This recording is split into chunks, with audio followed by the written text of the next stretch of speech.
What main changes have you seen in the cybersecurity industry over the past year? I think there's a really growing realisation about the whole Internet of Things and what it actually means. We used to talk about ICS, industrial control systems, and SCADA being vulnerable, but now it's multiplied manyfold. It's cars, it's radios, it's kettles, it's big machinery, it's everything. So I think IoT has become a big feature. The second one is risk and the understanding of risk. Information security professionals have talked about information risk for ages. The business has talked about credit risk, finance risk, has talked about employment risk and strategic risk and so on. But finally, we're starting to see all those concepts come together so that the business understands information and information risk, and we are starting to understand how information risk affects enterprise level risks, like the ones I mentioned before. And I think the third one I'd probably say is old vulnerabilities. The old things are still coming back to hurt us, not patching properly, the inability to upgrade systems. So we are still discovering, or our opponents are still rediscovering vulnerabilities we thought we'd fixed. What main challenge does the cybersecurity industry face moving forward? Again, I think there are a couple. I will definitely say that one of the biggest challenges is actually trying to get our heads around the changes that are happening in the mobile, the IoT space, the changes that are happening as cloud becomes much more deployed and much more used. And the final one is the pipeline. We face a challenge about bringing people in.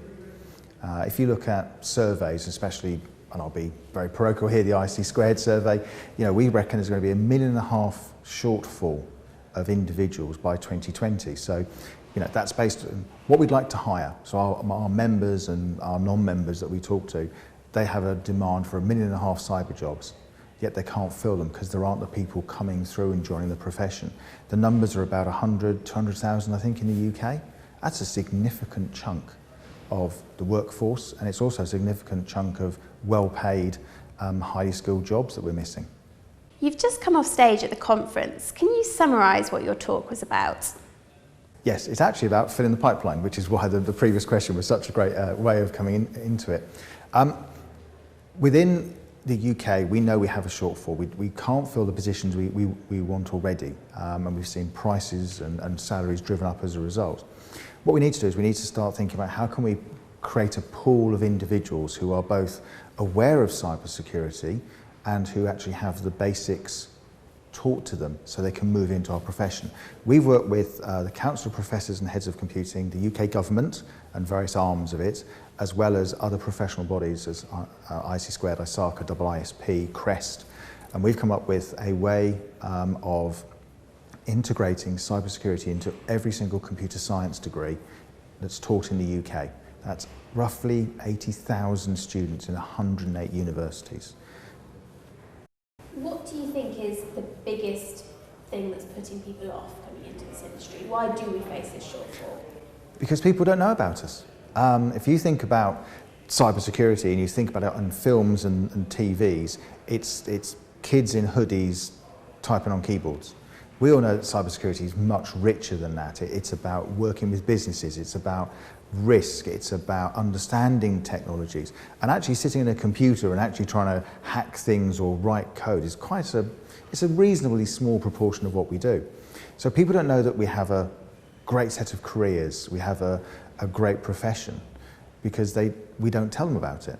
So one of the things we need to do is we go out there and bang the drum and say, if you're interested in IT or you're interested in computers, there's careers, there's professions that you've never heard of, that your parents have never even knew existed, your mates have never heard of, that if you have the right skills, you can make a fantastic career and have a fantastic time doing it as well. And finally, what do you enjoy about this event? I think the great thing with any of the cybersecurity events, and especially with the IISP and CREST links, is the fact that it's a great opportunity to catch up with your colleagues, your peers, and also it's also a great way to listen to the new generation come through. The pen testers, the individuals who are starting on their professional journey, listen to their stories and understand how we can help them become what we are today.